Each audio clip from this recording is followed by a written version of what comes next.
Lentera pengetahuan dari timur, kisah para ilmuwan Muslim.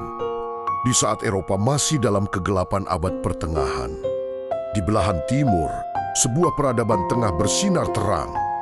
Dari Baghdad hingga Cordoba, para cendekiawan Muslim dengan tekun menggali ilmu, menerjemahkan naskah kuno, dan menciptakan penemuan-penemuan revolusioner yang membentuk dasar dunia modern kita. Inilah kisah mereka, para pembawa lentera pengetahuan. 1. Al-Khwarizmi, sang arsitek angka.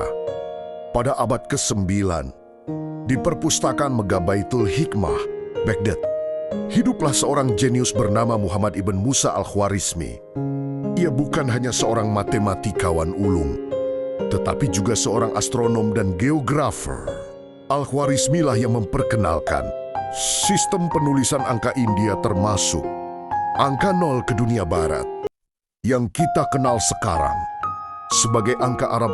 Karyanya tentang metode perhitungan membuat namanya abadi sebagai asal kata. Algoritma, pondasi bagi semua program komputer modern. 2. Benyusina, sang dokter agung. Para bakemujia. Muncullah seorang polimat dari Persia bernama Abu Ali Al-Hasan ibn Sina, atau yang lebih dikenal sebagai Avicenna. Ia adalah seorang dokter, filsuf, dan ilmuwan yang kehebatannya diakui dunia. Karyanya yang paling monumental, Aukanung Fiaci Cibidav Medesh, menjadi buku teks kedokteran standar di Eropa selama lebih dari 600 tahun. Ibnu Sina bukan hanya mengobati penyakit, tetapi juga merumuskan prinsip dasar kedokteran modern, mulai dari diagnosis hingga farmasi. Ciga Ibnu Khaldun, sang bapak sosiologi, jauh di Maghreb Afrika Utara pada abad ke-14. Lahirlah seorang pemikir yang visioner, Abdurrahman Ibnu Khaldun. Ia adalah seorang sejarawan, sosiolog, ekonom, dan filsuf yang melampaui zamannya. Dalam bukunya yang fenomenal, Mukadimah, ia tidak hanya mencatat sejarah, tetapi menganalisisnya secara ilmiah, mencari pola-pola sosial dan sebab akibat di balik naik turunnya peradaban.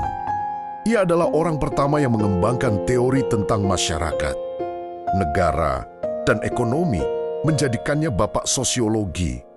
Ingpaci Al-Ghazali, sang pembaharu hati dan akal.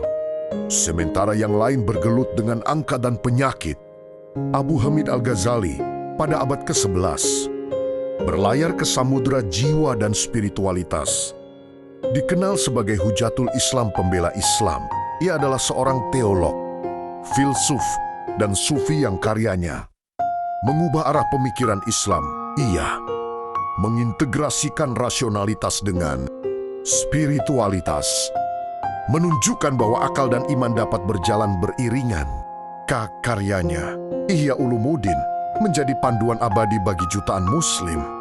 Kisah para ilmuwan Muslim ini mengajarkan kita bahwa mengejar ilmu adalah ibadah. Mereka adalah bukti nyata bahwa iman dan ilmu bisa bersatu untuk mencerahkan dunia. Warisan mereka tidak hanya dalam buku atau penemuan, tetapi juga dalam semangat untuk terus belajar dan berinovasi.